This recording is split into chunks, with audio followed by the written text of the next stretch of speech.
Assalomu alaykum.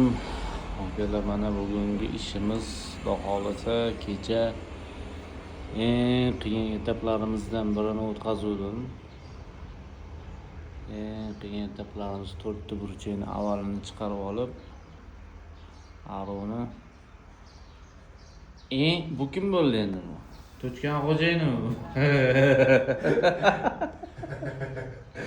To'chkan xo'jayinim.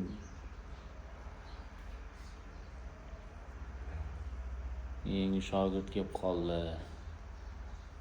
Umr uzoq bo'lsin. Xudo xolasa qarashga, ukangizga qarashaman deb kelib qoldim. Mayli dedim, qarashaman desam, mayli keldim qarashaman. Duo qilib qo'yasizlar endi, xudo xolasa ishini rivojini bersin. Xullas shu, kuzatinglar. Ishimiz qizg'in hali oldinda, rels qotiramiz.